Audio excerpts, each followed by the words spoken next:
Mathieu Noël. Qu'est-ce qu'on regarde ce soir, Mathieu, à la télé? Vous savez, Guillaume, il est des matins où je me retourne sur mon parcours professionnel et où je m'interroge. Des matins où, confronté à l'irréfutable vacuité du monde telle qu'elle s'offre à nous dans les pages de Télé 7 jours, je me demande comment j'en suis arrivé là. Des matins où, paraphrasant la philosophe qui m'est désormais la plus familière, Amel Bent, je me demande... Où je vais, pourquoi-moi?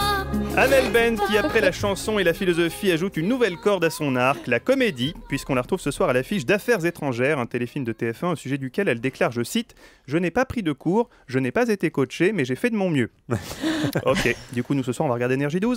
Bon, on va en parler dans un instant. Qu'est-ce qu'on zappe? Eh bien, toujours Amel Bent sur TF1, je vous lis quand même le pitch de ce téléfilm. Abdelhamar Ben Kassim, un détenu marocain, réussit à s'échapper, mais un commandant de police parvient à le rattraper. Avant de passer devant le juge, on va respecter la tradition. Un petit passage à tabac. Vous êtes arabe, je suis flic. Vous comprenez? C'est normal, vous faites votre travail, monsieur. Tiens, un flic qui ridiculise un Marocain, ça me rappelle quelque chose. Brice Hortefeux peut-être? Ah oui, attention, entre un ministre et un Marocain, celui qui a volé le portefeuille n'est pas toujours celui qu'on croit. Oh, très drôle. Festival. Dans la foulée sur TF1, Esprit criminel, je cite, à Washington, un violeur en série sème la terreur dans le quartier du Capitole.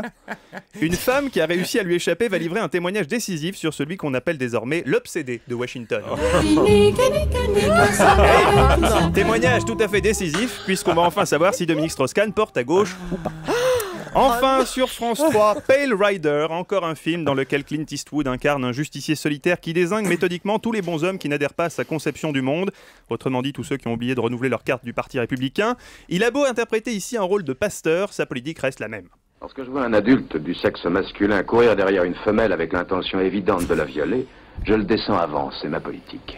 Et oui Guillaume, en 1985, Clint Eastwood incarnait le premier pasteur à la gâchette facile. Il a depuis fait beaucoup d'émules. Bon, ce soir, c'est Énergie 12 alors. Hein, Sans hésiter, puisqu'à 22h25, on va enfin connaître la réponse à cette question qui nous turlupine depuis un an, Julie. Qui va être élu Mister France 2011? Aïe. Cette année, un candidat, d'ores et déjà tapé dans l'œil du jury, Boris Boyon. Géant en Tunisie, amateur de diplomatie, de bodybuilding et d'épilation définitive, Boris est avant tout un ambassadeur du bon goût à la française. Les réceptions de l'ambassadeur sont réputées pour le bon goût du maître de maison. Un goût raffiné qui charme toujours les invités. Eh oui, Julie, Boris Boyon. Une expression du bon goût. Merci Boris. Boris, juste comme ça, vous avez un hobby? J'aime quand on m'enduit d'huile. Ah oui, vivement ce soir que Boris nous interprète son fameux sketch de la valise. Diplomatique, bien sûr. Oui, Boris. À ce soir. à ce soir.